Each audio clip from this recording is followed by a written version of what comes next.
Ang mga buzzer kasi guys, what's up madam people? Mga katimtalot ko, kung sino man yung nabalitaan ko ng ganon, ng mga ganyan, mga buzzer dyan na pumapasok sa mga live nyo, huwag niyo yung inti-indihin. Kasi ganyan lang talaga ang buhay ng tao, may maninira talaga. Wala lang silang nagagawa sa buhay nila, kundi maninira ng kapwa-tao nila. So, huwag nating intindihin nyo guys.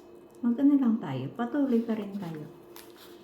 Kung ano ba, yung talagang ipagmalaki natin na kaya natin, hindi natin sila masisira. Hindi nila natin masisira yung mga basher na yon. Hayaan nyo yan, i-ignore nyo yan, huwag nyo intindihin. Pag mapasok sa live nyo, block agad.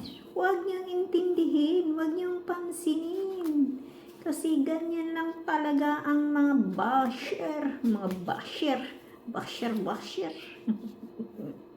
Ang bunganga ko ba? Maluwang kasi yung pustiso ko. Maluwang eh. Kaya nga, ano lang tayo guys, patuloy natin ang ating pagsasaya sa isang grupo natin. Huwag nating sisirain sa isang tao lamang. Totoo lang. Huwag nating sirain sa isang tao lamang, sino man niyang naninira sa atin dyan. Huwag kayong matatakot. Hayaan nyo sila kasi hindi naman tayo pumapasok sa isang team ng dahil sa pira lamang. Kung hindi, pumapasok tayo dahil magkaisa at ma-enjoy natin ang buhay natin, masaya tayo. Parang may mga bagong kaibigan tayo ba?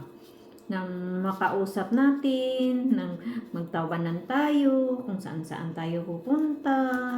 Ganun ba? Hindi natin sila pansinin. Huwag natin silang pansinin. Oh, Diyos ko Lord. Matanda na tayo. Pagtawanan nila tayo, pag natatakot tayo sa kanila. Diba? So, kailangan strong tayo. Strong.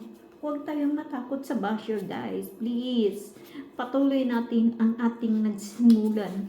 Kung sa ano pa yan, sa Bisaya pa yan, puslan mang naligo, manglugod, mag-shampoo para mahuman. Diba? Huwag kang umatras. Ay naku Lord. Huwag kayong umatras guys. So guys, patuloy natin ang laban. Pakita natin matapang tayo. Hindi tayo matatakot sa kanila. Diba? Mag-enjoy tayo sa YT. Pinaghirapan natin yan. Hindi tayo ng pera. Kung hindi naghihirap tayo din, nagsusuportahan tayo sa isa't isa. Hindi tayong nakabilaka lang dyan na walang trabaho, na naghintay lang ng bigyan ng pera. Kung hindi, pinaghirapan natin yun. Diba? Oh, 30 minutes na. Bye-bye, mga chup-chup. 3 minutes lang eh.